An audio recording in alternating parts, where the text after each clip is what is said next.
الطنجرة. عاد انا بحب اقلب هيك بس ثقيلة. بنجرب نقلب هيك. صعبة يا رب دخيلك. يا عيني يا عيني. شوفوا ما شاء الله. واليوم رح أشارك معكم سفرة بيتي الرمضانية. بتمنى كتير إنها تعجبكم وتاخدوا منها أفكار، وإنتوا كمان تعطوني من عندكم أفكار وتخبروني بالتعليقات إيش عاملين إفطار لليوم. تقبل اللهم منا صيامنا وقيامنا ودعاءنا وصالح أعمالنا، واجعلنا اللهم من المقبولين، اللهم آمين. خلينا كالعادة ننزل على التعليقات، نصلي على الرسول، أكسب أجر أنا وإنتوا. بتمنى لو شايفين إنه هذا الفيديو بيستحق لايك، بتمنى تضغطوا لايك لهذا الفيديو، وخذوا الفيديو مشاركة على صفحاتكم. أي وقت حبيت تطبقوا الوصفة بيكون هالفيديو مرجع لإلكم، ونقول بسم الله ونبلش.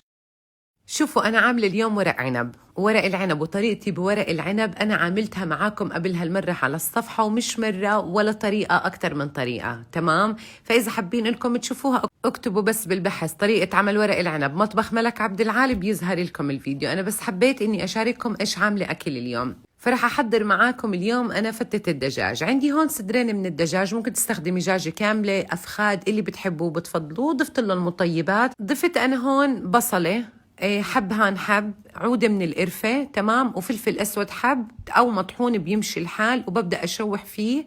بعد هيك بغمره ب4 كاسات من المي السخنة، مش أكتر من هيك. بغطيه وبتركه ليستوي معانا كامل السواء. إذا حبيتوا تحطوا له مكعب ماجي كيف ما بتحبوا وكيف ما بتفضلوا. أنا ضبطت الملح تمام، وبترك الدجاج ليتشرب الملح. هذا بعد ما استوى عندي الدجاج تمام، وهيك الدجاج بيكون صار عندي جاهز. وهلأ لنحضر مع بعض الرز. عندي هون معلقة كبيرة من السمنة، والكمية اللي أنا عملتها اليوم تكفي ل5 أشخاص، مش أكتر من هيك. فرح أضيف 2 كوبين من الرز المصري تمام، ويفضل استخدام الرز المصري كتير أطيب. وببدأ أشوح في الرز تمام، وأنا ما رح أملح الرز لأني مملحة المرقة. وأنا رز الفتة بحبه سادة، ما بحب أضيف له بهارات مشكلة أبدا أبدا أبدا، بس شي بيرجع لذوقكم. بس للأمانة هيك كتير أطيب. رح أفلفل الرز بمرقة سلق الدجاج تمام، وبتركه عادي جدا ليستوي معانا كامل السوا. ما بياخد معاكي وقت ليستوي، هم 10 دقايق 12 دقيقة بالكتير. بغطيه وبخليه على أدنى درجة حرارة.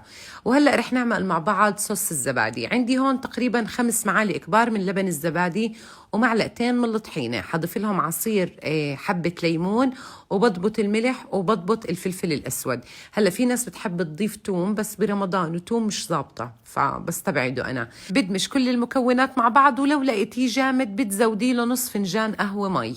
شوفوا أحبائي رح نبلش نحضر الفتة. عندي هون خبز محمص تمام، والفتة بنسويها قبل يعني عند الأكل مباشرة تمام. نزل الخبز بهذا الشكل وبنكرم، هو طعمه كثير زاكية.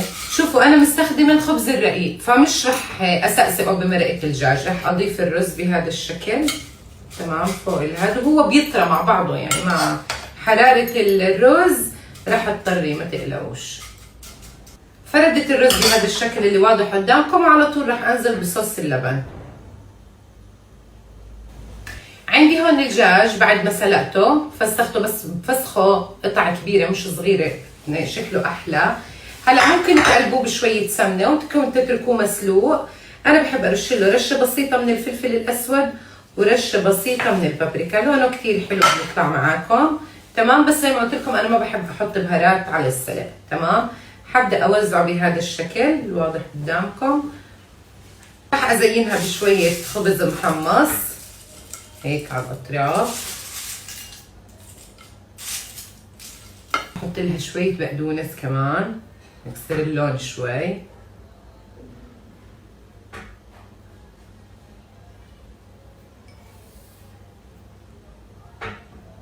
رح أحط لها شوية مكسرات.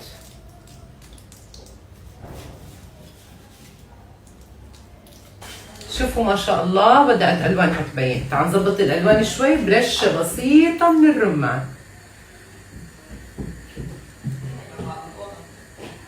يا عيني يا عيني. هلا الفتة شو بدها؟ أيوة يا عيني عليكم، طشة السمنة ما بتزبط بلا طشة السمنة. يا عيني يا عيني. وهلا يلا نحضر السفرة. شوفوا ما شاء الله يا عيني. وهيك سفرة الرمضانية بتكون صارت معي جاهزة. جنب الورق العنب وجنب الفتة عملت فتوش، تمام. والفتوش الأصلي أنا هذا عملته معاكم على الصفحة، منزلت لكم إياه. كمان منزلت لكم الكبة والسمبوسك من تجهيزات ما قبل رمضان. وكمان حضرت لبن زبادي مع النعناع الناشف أو الخيار باللبن، انتو كيف بتحبوا، بس إجمالا لأن اللبن الزبادي كتير زاكي مع ورق العنب. علينا وعليكم بألف عافية، رمضان مبارك علينا وعليكم، دمتم بألف خير، بشوفكم على خير وباي باي.